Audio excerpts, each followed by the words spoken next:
Maybe she has a vaccine.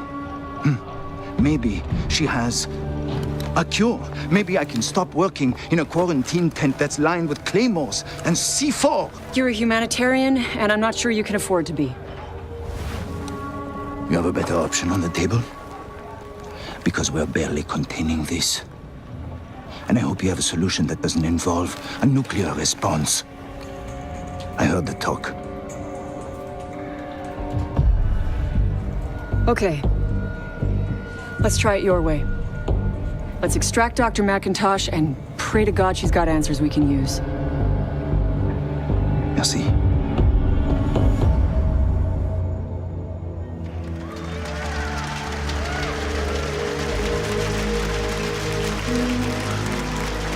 All right, guys, ready for this? Yeah, let's Let's do it.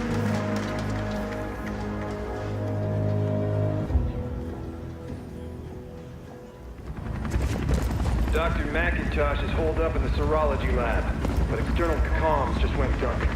Reach your location ASAP.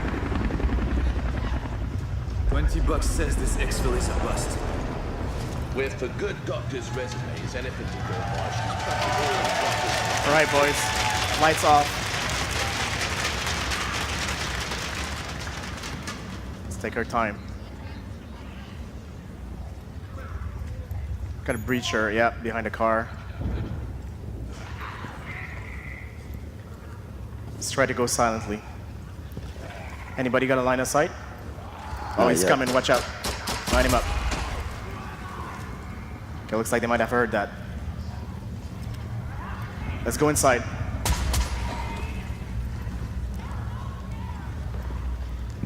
Right, let's try to hide it here in a little bit. Barricade it? Yeah, got it.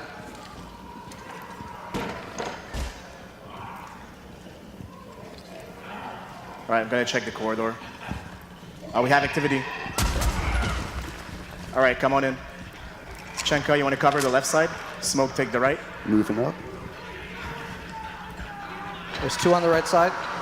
Make that 3. All right, take him out. Lights on. Yeah. Oh, behind.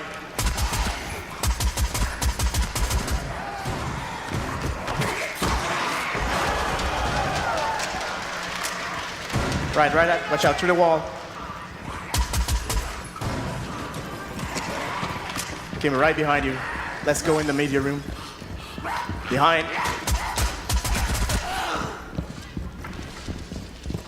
All right, let's go. Watch out behind those walls. For no reason! Yeah, there's one back there.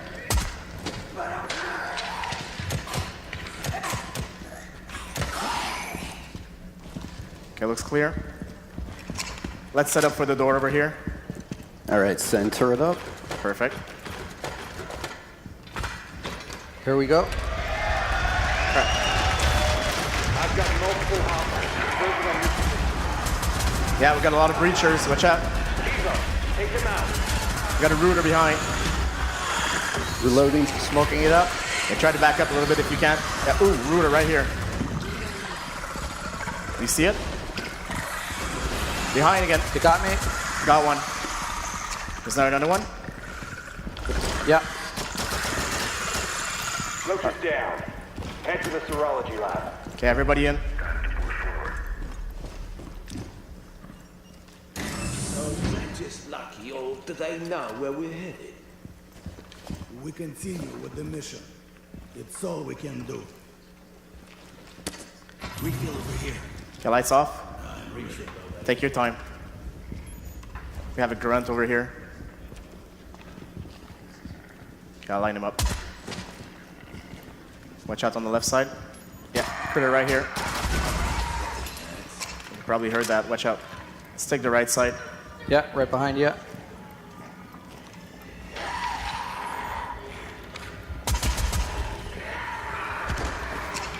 Yeah, they heard that, definitely. Watch out behind you, Chanka. In front of us. Yep. Take him down.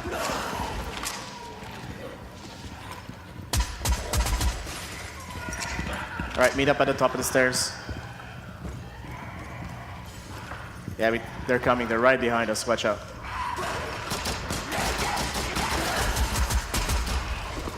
Try to wait it out a little bit. Okay, looks clear. Let's try to cross the courtyard without getting too much attention. Got breachers. Couple on the right. Yep. Going through. Yeah, let's meet up The inside. dock should be close by. Room is clear. Okay, Chanka, you want to take point? Watch out, breacher. All right, lights on. Let's just go for it.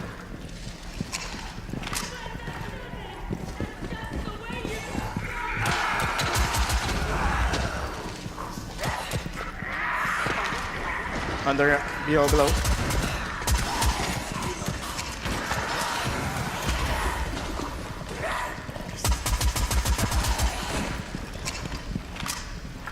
Package located. Secure her and prep for exfil.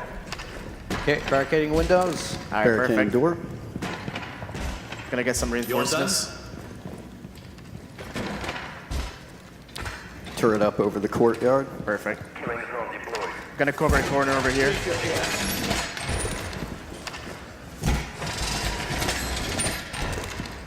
Okay, I'm gonna secure the doctor. Refill Perfect.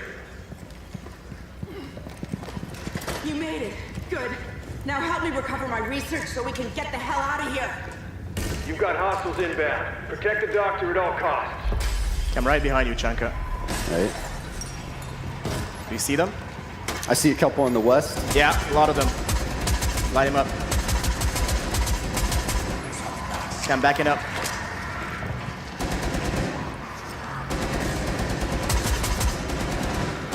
Okay, north To side. the right side. There's more. Are they coming through the Moving wall? my turret.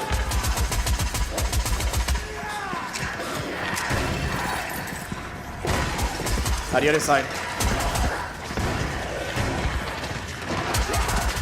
Turret's back up in that.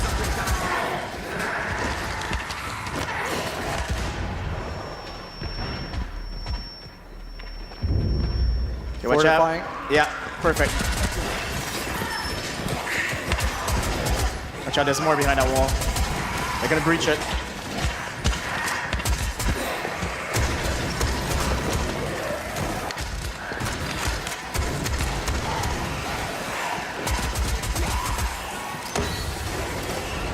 Smoking up the hallway. Yeah, I see a lot of them over here. Oh, the breach, the right side. They're coming from the ceiling.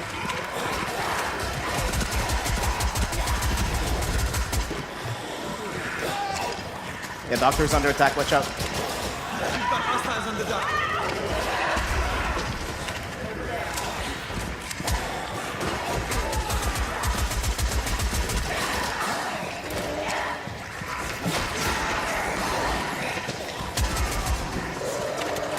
Frag out.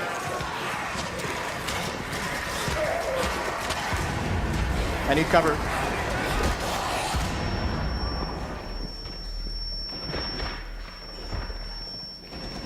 Get the doctor pathology and grab that research. All right, I think we're good.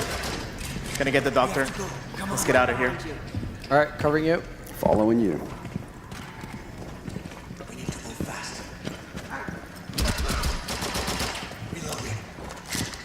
All right, but that's all the time we have for the live demo today. I hope you enjoyed it. And off to Justin for the expert panel.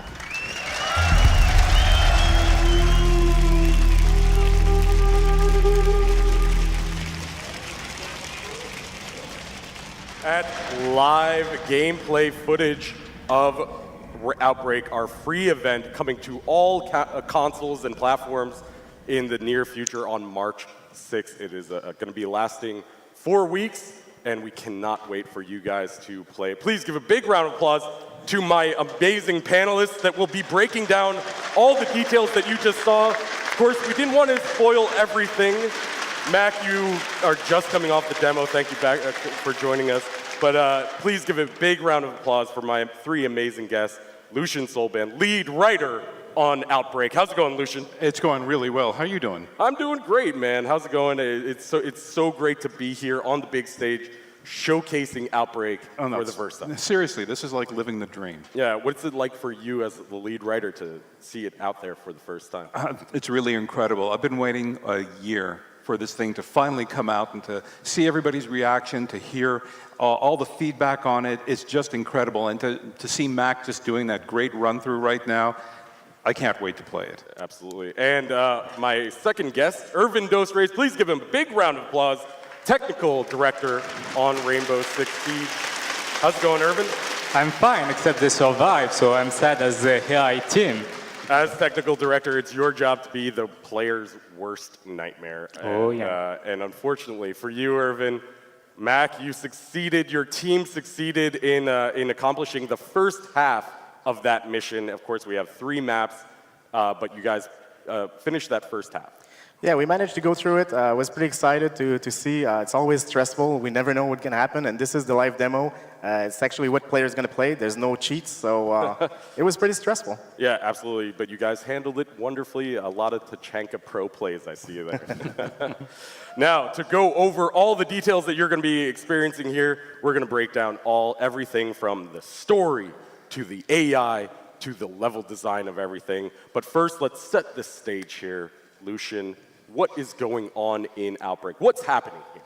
In Outbreak, what we have is we have a Soviet capsule, at least 40, 50 years old, that's been lost for quite a long time, ends up by re-entering orbit, crash lands in Truth or Consequences, New Mexico, and it's got a parasite on board. Parasite spreads, infects everybody there in town. Town gets quarantined, and right now, Rainbow and the people that are there are the only thing holding this thing back. If it gets out, it's a bad hair day for everybody. Bad hair day, and obviously we saw a lot of really cool visuals in our CG trailers leading up to this weekend. Yeah. And that was really setting that story, and we recommend you guys go check those out. There's going to be a lot more of those in game that you can experience as well. And so one question that a lot of players come to me about: why are we introducing this event? Why are we doing mind, right? Yeah. The thing is that, you know, I guess you can look at Siege as a sports car, and as a sports car, you really want to be able to, you know, punch it. You want to push it to its limits, and you want to be able to see what this thing can do. We've got a great engine. We've got a solid roster of characters, and honestly, going into year 3, we just wanted to have fun. We wanted to break all the plates. We wanted to show what we could do with this engine, how far we could push it, the destructibility of it, the relentlessness of the enemies just coming towards you. all of that. We really wanted to have that moment that we could enjoy, that we could have fun as gamers and sharing that experience with our community. Having fun with the game that we love so much, with the operators that we love so much, of course, Tachenka and all those wonderful characters that we'll get into in a minute. But this was really a celebration of our community to kick off year 3. We've talked about it before, how this is kind of a, it is a free event. You don't have to pay anything. You don't even have to play it if you don't want to. But it is going to be there for people that do want to experience that world a little bit deeper. Yeah, exactly. And the thing is that, we keep on saying, okay, we're kicking off year 3 and we're going to do it in style. But the fact of the matter is that the last 2 years have been, would have not been possible without the community growing behind us, without the goodwill and all the positive feedback that we've received, all the players that have come into the game recently as well. It's been phenomenal. And so the thing is that everything that we're doing with Outbreak is also a celebration of the last 2 years, to say thank you to everybody here, saying thank you so much for the love and support. It's a celebration of everyone in this room watching Rainbow Six Siege all week long at the Six Invitational. It's been a really special week, a really special weekend, and we really thank you, everyone, for being here. And of course, with Outbreak, it does create a bit of disruption. It's not the 2 operators, 1 map that everybody's used to. It's something different. I like how you say a bit of a disruption, because it's not a bit. The thing is that what we wanted to do is, you take a look at the operators and stuff, and we know players have been wanting to play Tachenka and play him to his strengths and just have him stand there, depressing the trigger on his LMG and just raking down enemies. We've known players wanted to play Glass and have long sight lines and take down enemies. And we know that there've been hostages out there that have been fearing for their lives whenever Fuse is on the map. So we wanted to provide all of that and keep Fuse a little bit away from it. Absolutely, but introducing the same characters that we love, the same mechanisms and features of Siege that we love, but putting it in a new environment. Right? Yeah, absolutely. And the thing is that I think it comes down to this. It's all about respecting who the operators are. We're changing the circumstances around them for this one-shot event. We're doing that so that we can celebrate who the characters are themselves, play the characters that the community knows and loves, but everything else about it is just stuff that we wanted to throw out there. Stuff that you wanted to throw out there, that you wanted to have fun with. The game designers had a lot of fun with this, creating this, and turning to one of our game designers, Irvin Dos Reyes, technical director. Irvin, as a designer of Outbreak, as a designer of these AI creatures, these monsters, what does the Parasite allow us to do as a design team? And the Parasite is the key to freedom in terms of design. Instead of thinking about gadgets which have to sound realistic in the Clancy lore, you think about monster abilities. You just try to have fun. You just focus on how fun they are into your gameplay, and that's all. And in terms of readability, you're creating monsters. The silhouette can be easily readable. You can imagine states very obvious for the player to guess, okay, oh, they're doing that. You can much more focus about the gameplay rather than trying to sound real for fans. And really focusing on trying to survive, which Mac did so well. And really, I mean, it's really you against the AI, you against this system. And let's take a closer look at those AI monsters. We have 5 archetypes, of course. We only saw 3, but Mac went against the Grunt, the Breacher, and the Rooter, but we also have the Apex and the Smasher. And they're classified into 2 different groups, the Grunt and Breacher and sort of the Critters. So Mac was facing all of these different, Grunts and Breachers in the beginning, the first 10 minutes, and then all of a sudden a Rooter came out, but in that situation it could have been an Apex or a Smasher. So let's break down each of these different archetypes. Bouncing back on having fun designing something, you have all those silhouettes very much different from a human one. Right. Except for the Grunt, which is the weaker archetype of enemy you will encounter. And it started this way. We wanted, okay, let's take out the gun. Let's see what's happening. And you have those swarm of enemy closing the distance with you, totally disrupting your usual tactics in Siege. Plus your 3 players only to take care of that. So it was real interesting to the point, to the visual identity where we've done a prototype like by basically, okay, let's see if that works. We push the behavior of our infected to a white mask, the whole Terrorant white mask. And we push the animation with that. And man, it was insane. The fantasy was there. It was working. You were having those creatures breaching the walls with their bare hand and closing to your position. And it actually worked. It actually performed well, and it was fun to play. And here we were taking a look at the grunt, the sort of basic monster that you're going to be interacting with a lot, right? Yeah, Grunt and Breacher, you will encounter them a lot in your level. And the Grunt is that kind of human silhouette wandering in the levels. He basically don't care about you at the beginning when he's unaware of your presence. So he's kind of weak. You can take him down, you can put a bullet through his head. He will fall down easily until you point that flashlight of yours in their face. And as soon as they listen to you, as soon as they know you're there, oh, everything changed. It's not one grunt, it's a swarm of grunts. Swarm of grunts running way. at you. And they do have that sort of two-state awareness, unaware, not paying attention to you. But if you do start making noise, like Mac was when he was firing his weapon or had the flashlights on, you heard him cue, all right, flashlights on, flashlights off, to make sure they have that sort of element of surprise against these grunts. But once they become aware, everybody starts rushing at you, and it's chaotic, and it's crazy, and it's madness. It's parasite time. It's parasite time. And of course, we also have our breachers. Break us down who the breachers are. Yeah, we read a lot of complaints on Reddit, like, where's Termite? Why can I play Termite? Yes, you will encounter plenty of Termite. They're very mobile, very agile, and except that they explode in your face, mostly. And it's a very mobile explosive unit.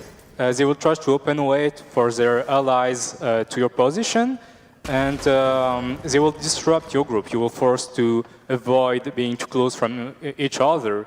But on top of that, you can use them as a bomb in the midst of your enemies to try to split them or kill them. So a little bit of strategy there, and as we saw in the demo, the breacher was bursting through reinforced walls, making those openings for the grunts to rush in and attack Tachenka on the turret, or even Buck on the turret when you were playing. Now, Mac, we have 3 other classifications of our monsters. We have the Rooter, which you faced in the demo, the Smasher, and the Apex, these Evo characters that come in at certain points of the map called events. Explain events to us. Well, the thing is that at first we started playing with the first 2 archetypes, and we realized, okay, those are great to fill up the maps. And then when we started to have the Evos, basically we realized, okay, so these guys are a lot harder to deal with than the first 2. And so we have to dedicate moments, so we call them events, where we're going to face off against those. So you created these little moments where you'd face off against a Rooter, or one of these Smashers, or one of these Apex creatures. So, Irvin, run us through some of these different creatures, starting with the Rooter that we did see in the demo.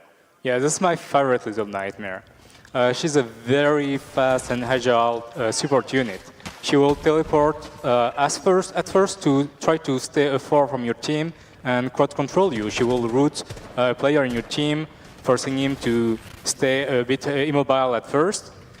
And then, if you damage her enough, if you annoy the lady enough, she will teleport to your position into a bloodless state to finish the job. So she has quite a few things going on here. A crowd control area effect that can stop all players in their tracks. And then she can also teleport, and then also has a bloodless mode. So she's definitely a monster that you need to take out quick, and Mac's team did take out quick work of that Rooter when she came around. Yeah, she don't like Chenka. You don't move. That's a problem. Yeah, exactly. And she has synergies with other monsters where if you are rooted, then a breacher can run up and explode in your face. Yeah. Exactly. Yeah. So let's move on to the Smasher. One of my favorite monsters, to be honest. Yeah, there's a little baby between Mountain and Sledge. He has the armor of Mountain. That means you can shoot as much as you want in his front armor. It will just get him angry. And then you think you're safe behind your wall, and no, you don't. He will breach through to take you down. It's a very beast-like, arcade-like creature. It has that feeling like the whole game. You read this pattern kind of easily. It's very strong, but has a weak point, and you have to find it and find a strategy around it to take him down. So he does have a weak point. We're not going to spoil that for everyone. You're going to have to find out when what that weak point is when you play either on the test servers starting on February 20th or on March 6th. But he does have a weak point. You can take him down, but he is kind of this sledge with a Montaigne shield running at you who can burst through walls and not knock you back, as we saw in that trailer. Knock you through windows. Knock you through windows. And worst case scenario, we have done very nice game over cinematic, guys. So if you do die, we didn't see it. Mac prevented the game over cinematic, but if you do die, it does look pretty cool while you're doing it. All right, so that is a look at 4. We have one more, the Apex. Explain to us who the Apex. Well, as the name says, it's the top of the food chain. It's a leader, and as every good leader, he will try to stay as far as possible from the action. He will try to get as far from you as possible and shoot you that kind of eco beam. If you get in him, you get disrupt, you will lose your scope view, etc., etc. But if it wasn't enough, he will try to spawn a buffer of basic enemy between you and him. And those enemies are not the normal one. They're not weak. They will close their way through you faster, and they will be more resistant to your bullets. So not only is the Apex going to be shooting echo drone-like concussion bolts at your face, but he's spawning harder to defeat enemies and just rushing at you over and over again. That's a crazy design, and I'm kind of disappointed we didn't see it in the demo, but the players, I'm really excited to see how they're going to tackle the Apex. Now, Mac, we did see the Rooter spawn up in a few of these, and these Evos will, as you were mentioning before, they spawn during the events. Why, explain to us a little bit more about why we have these events, what allows us to drive the story and drive the spawning of these bigger monsters with events. Well, the thing about the events is, well, first we have two kinds of events. We have the predetermined ones and presets, so that you're going to make sure that every time you're going to go there, you're going to have a smasher on fire charging at you, so that's going to be pretty scary. But we also have the systemic events. The idea behind the systemic events is that we wanted to make sure that the players don't know what's going to be happening. So sometimes you're going to go and it's going to be a smasher, sometimes it's going to be an Apex, and when you're going to crank up the difficulty, it actually might be 2 of them at the same time. So 2 smashers or 2 rooters at the same time on harder difficulties. Actually, and 4 routers. 4 rooters. Yeah, that's 4 rooters. That would be insane to see. Yeah. Because you had difficulty taking down just 1, and imagine if you have 4 of those guys running at you. It's absolute chaos. Yeah. Now, obviously, with all these monsters that you're going to be facing, we're going to have bigger maps and have different maps. Talk to us a little bit about the challenges behind the level design that you faced when creating these 3 maps. Well, the thing is that at first, one of the first things we realized is that, okay, so we have these new enemies that are very interesting to play with. We need a context. So we started by putting them in the house just to see what had happened. And we saw basically in a very beautiful setup in the house, everything was getting destroyed. It was awesome to see, but it lasted about 2 to 3 minutes. So I was like, okay, so that's great, but we need to have dedicated location to those enemies. So that's how we came up with maps that are much bigger than what we have today. So the first map... So let's talk about exactly how big those maps are. Because you mentioned house. You mentioned house. Yes. That is sort of our standard map. How big are the maps in Outbreak compared to house? Well, if you compare on the house, you see it on the left side. The house is maybe 33 by 31 meter. And on the right, you have up to scale the size of the first part of hospital. So the size difference is actually pretty huge. That's a huge comparison. Of course, that is only one part of the level. Yes. And that's the one part that you actually played in the demo. Yes. Yeah, absolutely. So, and of course, we also have new objectives there. You had to save the doctor, but it was a little bit different than what we're used to in terms of hostage rescue, where you just grab her and run. Yeah. But now it's actually a little bit more difficult. Yeah, we had to expand on the how do you call it, the objective system. So before, like you said, we had you go in, you grab the hostage, you get out. That's it. You have victory. Well, if you want to create a long 20 to 30 minutes experience, of course, you're going to have to expand on that. So as you can see in the demo we played today, which was the first part, that was actually just to get to the hostage. But when you get to the hostage, you're not done. You just don't go out right away. You actually have to take her do stuff for her, then you can get out. Yeah, and absolutely, because we were creating these new scenarios for players to actually interact with the game and interact with these objectives, we had to introduce attackers and defenders in the same gameplay. Talk to us a little bit about the design of that. What changes when we have attackers and defenders on the same page? Well, that's a choice we had to make. It's like, okay, so now we have these new maps, we have these new enemies, but who do we bring? And at first it was like, okay, attackers or defenders, and how would we do with it? And the answer was obvious. Well, for the first time, let's bring both of them together and give them an opportunity to play Tachanka and Ash at the same time. Tachanka and Ash, or Tachanka and Buck, as you were playing. Exactly. And we're going to be breaking down exactly a little bit more about the technical reasons behind that as well with Irvin. But this Parasite really provides us a little bit more freedom of design as we're approaching Rainbow Six Siege characters and gameplay and destructibility, right? Oh yeah, the Parasite is great because it's finally the thing that allows us to break the rules. For once, we're able to spawn enemies in a new different ways. You're able to face off hordes of enemies. Like you could have seen in the demo earlier, we actually had to take out a lot more enemies that we used to have in Terror Hunt, so the numbers are like almost like 150 if you look. And at the same time, this allows us to create these new kinds of environments. So you'll see in other maps, especially the Parasite is present everywhere. We do a lot of more outdoors and it's a lot more exotic. Yeah, and I think the big comparison is, you're going to have a ton of monsters running at you. It's going to be chaotic. It's going to be insane on these larger maps. And let's take a look at the 3 maps that we have here. We have Resort, Hospital, and Junkyard. Let's start off with Resort. And Lucian, run us through a little bit of the backstory of Resort. The resort is a hot springs resort in Truth or Consequences, New Mexico, and what happens is it is now the heart of the nest of the Parasite. This is where its archetypes come out. This is where it evolves to counter what you throw at it. Absolutely. And Mac, how does this play as a map? Well, Resort is the map that we wanted to play as a homage to our Siege maps, in the sense that it starts very much like you would do in a disarm the bomb scenario, but this time we're twisting it so you actually have to go and plant bombs. And once you're done, it's not finished. You actually have to go through the City of Truth of Consequences and a very outdoor environment. And those objectives are integrated into the map, into the game with a little bit of more story, a little bit more storytelling that players are going to be used to as well. And now let's take a look at Hospital, our second map. Lucian, this is really kind of an intense map.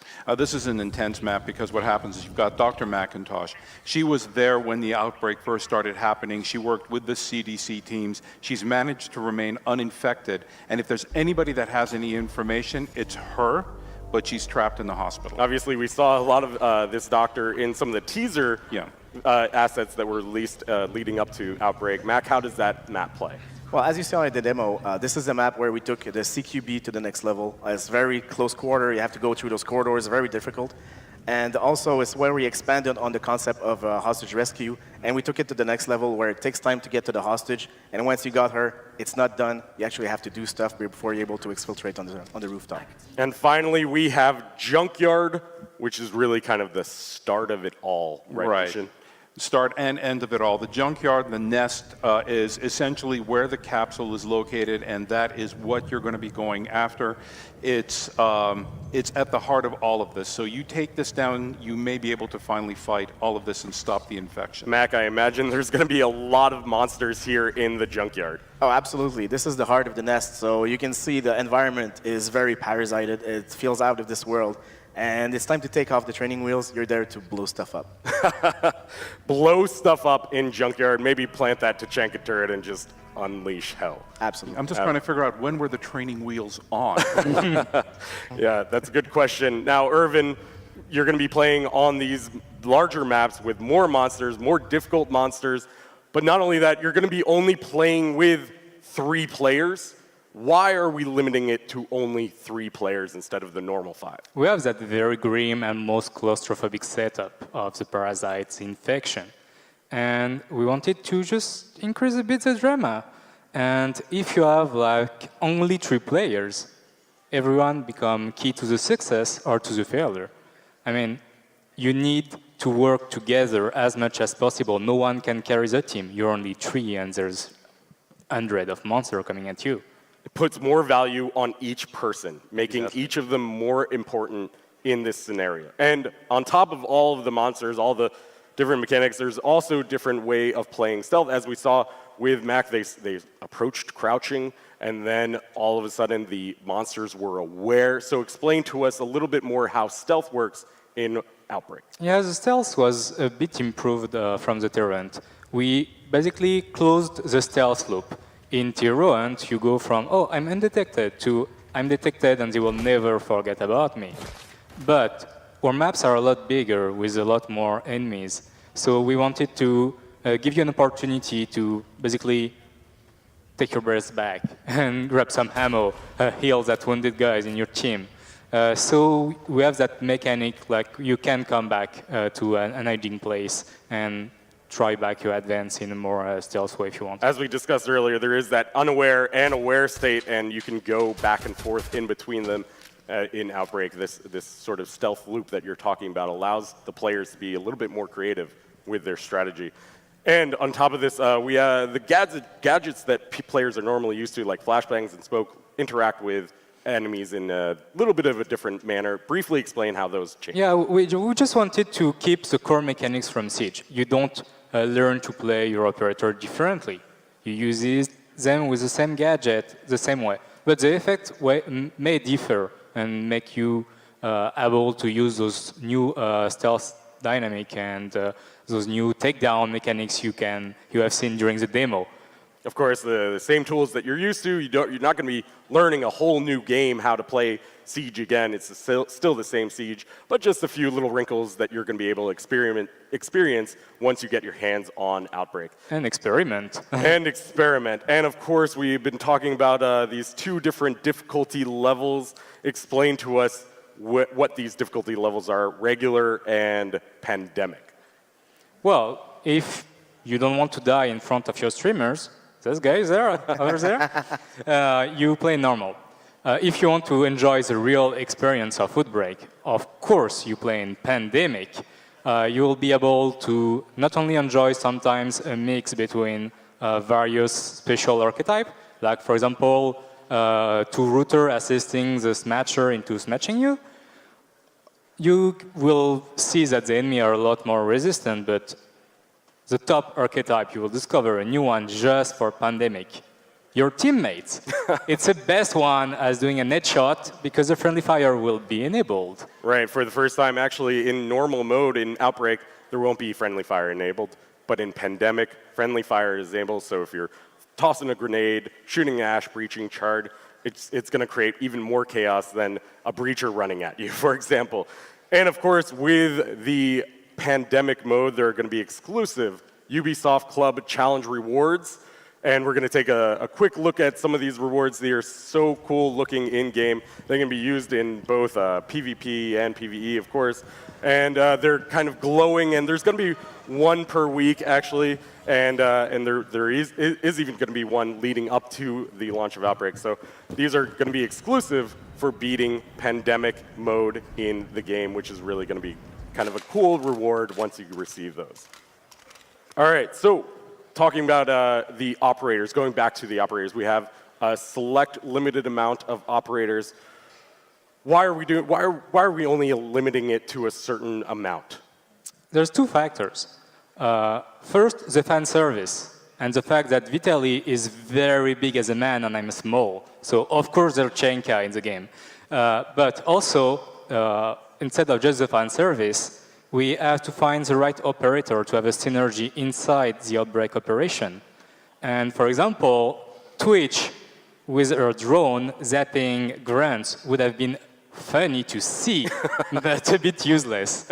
And then, as I said, the three operators are key to the drama. Each one is a key player, so they need to really separate their role. And you need someone to maintain the team alive, like Doc or the new operator Finca, which excel at that.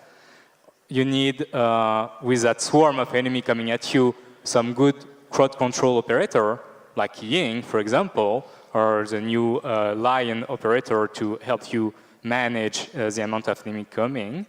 And of course, you need the damage dealer. And for that, we bring the Russians, of course. The Russians, so Tachanka, Kapkan and Glaz are all going to be playable in this as well. Outbreak was just designed for Tachenka. It's Operation Yes, it Chenka was. in real. Operation Tachenka.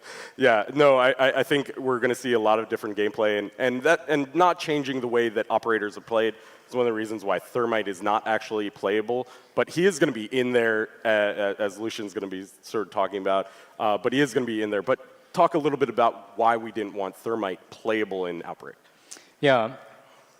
Your enemies are not barricaded. So if we wanted to have Thermite as a useful operator, we would have changed basically his gadget. Well, Thermite without the Thermite charge? Really? And we want you to enjoy your operator, the way you play them into Outbreak. We're not bringing a clone of them in Outbreak. We're bringing your operator, your main operators into the games. So they had to be useful. They had to make sense into it. The main operators, and also your fan favorite operators like we've seen in the CG trailers with Ash, Thermite, Tachenka, and even Doc in that opening CG trailer. Lucian, talk a little bit about why we selected this all-star cast of Rainbow Six operators. No, first of all, in all fairness, I did try to give Thermite a nuke. So, I did try to include him in on this. So, look, as far as the operators that we have are concerned, there was kind of a split in how we approached it. The first one was, who are our most popular operators? Who are the operators that the fans know and love and have been there from the beginning? And Ash was at the top of the list. The other thing that we ended up by doing was we looked at the fans and we said the community. Who is it that the community loved? And having an event like this without having Tachenka in it was just an absolute no-go. So we obviously included him. And then there was also a little bit of a personal choice because I had to put in Thermite because I went to high school in Houston, Texas, and he's from Texas. So I was like, okay, he's an Aggie. I've got to give some love there. Absolutely, but it's beyond just that as well because we saw Ash and Thermite becoming more than just characters, standalone characters. Their relationships are building in these CG trailers as they're talking, as Thermite wants to just nuke the town of Truth or Consequences. And Ash is like, hold up a second, we can think about this, but let's back off from that option. Right, and the thing is that also, the other thing is that we wanted to see operators that we never had a chance to see visually before. So Thermite, Doc, we finally take the helmet off, we take off the welder's goggles, and we have our characters there. We actually got to play with them and have them on screen and sort of pay off a lot of the community love for those personalities. Now the thing is that when we had them on set, especially with, let's say, Patricia, who's playing Ash, and with Thermite, who's played by Carlo, there was a really good dynamic that we had on set there. We had a lot of different scenes written, they played off of each other, and this kind of almost brotherly, sisterly thing ended up by playing off with each other. As a matter of fact, one of the inside jokes even made it into the Elite Ash winning screen animation exactly, where she does that, because in a lot of animations, every time she was interrupting Thermite, she was doing this all the time. So we're like, okay, that's got to go in the game as well now. So really, did some of the personality of these characters, of these operators, come about because of the actors behind them? It was a complete melange of different things. It was the actors, how they played them, but it was also who the characters were, who they were in this situation, how they relied on each other, what were the dynamics there, but also who they were to the community. The community with the artwork and the cosplay and everything has really informed a lot of who these characters are, especially since these characters kind of almost existed in a small bit of a vacuum when they were first created, in terms of they never really interacted with each other. There was some crossover, but it was mostly CTU related. And then suddenly we had the ability to do CGIs with them and mix and match them within CGI. So we got to see who they were together, and that was the most important part. That was the most important part of putting these guys together, as we mentioned on the Universe panel. Relationships are going to be so important moving forward as the community has embraced creating relationships around these characters. We wanted to expand on that and really create something a little bit more official, create these CG trailers that bring out the life of our characters so much. Well, the thing is that you mentioned moving forward, and that's a really crucial point. Because moving forward, we now have a universe team in place. Farah, who you've interviewed earlier, she is a part of the universe team, along with myself, along with 2 other writers. We have artists, we have scripters. We are exploring all the different ways that we can now start exploring these characters. And the important thing, like I mentioned before, is our characters existed alone, and we now want them to exist together, to see who they are. Because the important thing for us is that they may agree, they may disagree, there may be some friction between them. But in the end, what's important is how they get together, and in the end, during operations, during these training scenarios, all of it, they are soldiers and they are professionals down to the wire in those moments. But then we also want to explore a little bit more outside of that and play a bit with that as well. So play a little bit more with the characters, introduce them in new, different scenarios like we're doing with Outbreak, and introduce them in a new light where players can really kind of relate to them a little bit more and actually see these operators interacting with each other. I think that is so important, as we see with Ash, Thermite, and even Tachanka being there, where he's kind of cracking jokes, and his personality is coming out a little bit more. And then we even see Doc in there being more one of those more humanitarians. Right, and that's the important thing, is that with Doc, he actually really provided a really awesome counterpoint. Because you have Thermite saying, why don't we just nuke them? And now you have Doc who's contending that and demanding more out of Ash. And Ash, as sort of first boots on the ground for 6, is becoming more and more important to Rainbow Six and to the other operators as well. So we really want to be able to showcase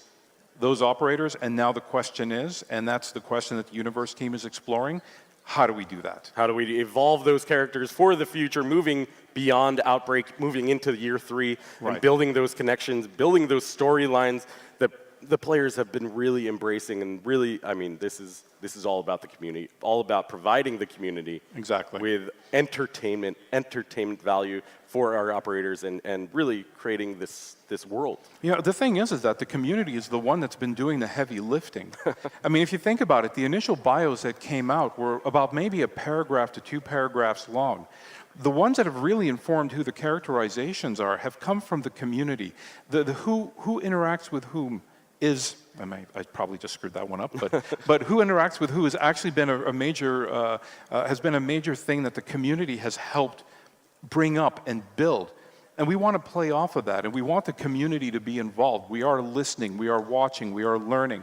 Some of the steps that we take may go off in a direction that they don't appreciate, and we may realize, oh, maybe we didn't mean to go there, or maybe we shouldn't have gone there. And in other points, we're going in directions, and the community has reacted really positively. And I love that dynamic. I love that relationship. The live team gives you this instant level of feedback and a much closer interaction with the community out there, and it's just a fantastic experience. It's amazing, an amazing community. Rainbow Six Siege's community is one of the most amazing that I've worked with, and Outbreak is here for you guys. This is why we're doing it. And so that is a look at Outbreak, coming to you on March 6th for 4 weeks, and live on the test servers on February 20th. Of course, there are just a few other things that are going to be live on March 6th.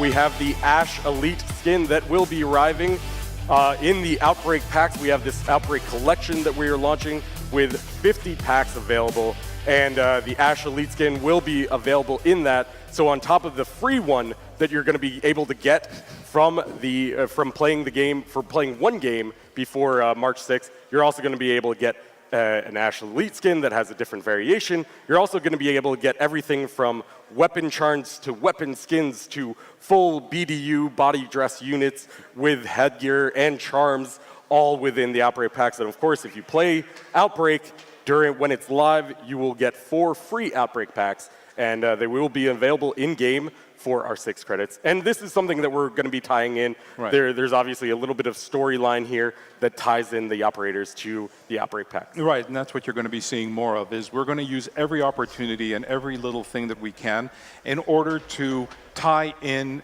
whatever we release into the lore, into the operators. We want there to be a closer connection between all of the stuff that you see, that you pick up. We want it to resonate with you, so that if a player puts on something, they understand where it fits in that character lore or why it's important or how they manage to participate in an event. Yeah, absolutely. So, with that said, that is Outbreak, coming to you once again on March 6th for 4 weeks and on the test servers starting February 20th. Thank you so much to my amazing guests. Please give them a big round of applause. Don't go anywhere. We have the grand finals match between EG and Penta Sports coming up right after this.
Welcome to Truth or Consequences, New Mexico. This sleepy desert town is ground zero for Outbreak, a special Rainbow Six Siege co-op event that pits your team of up to 3 intrepid operators against hordes of, well, these guys. These mutated abominations will do everything in their power to stop you from accomplishing your objectives as you follow the story of Team Rainbow's efforts to quell the carnage and uncover the truth. So you'll need to adapt your tactics if you want to survive. Because the infected are coming for you. Sure, they might look like they're just standing around having a bad time, but if you can't take them out before they spot you, you're gonna have a bad time. Equipping a suppressor can help you sneak through certain areas without causing a fuss, but sooner or later, some grunt is gonna pop off and text all their grunt buddies to come swarm you. But other enemies won't be so direct. Bubble-backed breachers love to leap around, looking to explode themselves next to you or destroy your reinforcements. Keep an eye out for the telltale bubbles on the wall, and make them respect your personal space with a quick melee hit if they get too close. You'll also have to contend with rooters, who zip around evasively and hassle you with spikes conjured from below, which hold you in place until you or a teammate can shoot the offending rooter. Then there's the Apex. They just kind of hang back, making you weaker and making every enemy stronger, and occasionally splashing you in the face with uncanny smoke that would make Smoke jealous. And the Smasher? Well, it's right there in the name. It can't see you, but it sure can hit you or run you right over. Try luring it into ramming itself into a wall so you can more easily shoot or stab it right in the weak spot. If you and your teammates manage to complete Outbreak on normal difficulty, take a whack at Pandemic, where friendly fire and more numerous enemies make things extra tough. No matter which difficulty level you take on, you'll be choosing your operators from a carefully curated group with the gadgets and weaponry to give you an edge in the crisis. Choose Doc for his super clutch stim pistol. Take Smoke and his beauties to hold the hordes at bay, and then bring Finka to juice you up so you can gun them down. Finka is one of the new Operation Chimera operators, and Lion is the other. His drone can scan the area and show you where the nearest threats are, but remember, you've only got 3 slots on the team. You can run it with less than 3, but it gets much, much harder. Unless you happen to be some sort of siege deity with godlike powers of destruction. LMG, mounted and loaded! Outbreak will be available for a limited time only, 4 weeks from March 6th to April 3rd on all platforms. And while it may seem strange at first to fire so many bullets so frequently in Rainbow Six Siege, you'll soon have a new appreciation for LMGs. And shotguns. and basically anything that shoots bullets at these horrible abominations. For more on Rainbow Six Siege, subscribe to our YouTube channel and visit us at news.ubisoft.com. Behind these doors, players at the Six Invitational have been getting the chance to play Outbreak early. Some of them multiple times because they just keep getting in line over and over and over again. Let's hear what they thought. So tell me which operator you ran when you played Outbreak. I played Lion. Well, I went Smoke. He's my favorite operator. I picked Ash. I was playing Doc. The new Russian one, Finka. How was your Outbreak experience? Outbreak was really fun. It's very difficult when you're first going in. There's a lot of different mobs and zombies that you kind of have to... It's unexpected. Definitely the Rooter is the challenge you need to watch out for. They teleport everywhere and you have no clue where they're going. We got pretty lucky that they let us do Pandemic. So it's the hardest difficulty, basically realistic of Terrorist Hunt. And that makes 2 rooters, so it's pretty difficult. What did you think of the maps roaming around those big open spaces? So it was a nice change, and I enjoyed it. The maps didn't feel too open, they didn't feel too cluttered or anything. It was a nice balance, you know, multiple objects, cover, I could hide and everything. I enjoyed it, yeah. In Outbreak, there's a lot of new enemies coming at you that you don't normally see in Siege. How did they go? It was weird at first. I was like, what is that? It's so weird. It's like an ugly big beast with something in the back. You have to make sure you shoot in the back. But other than that, it was really weird. I'm like, oh, this is cool. But yeah, I loved it, yeah. Did you find that team coordination was important? Very much so.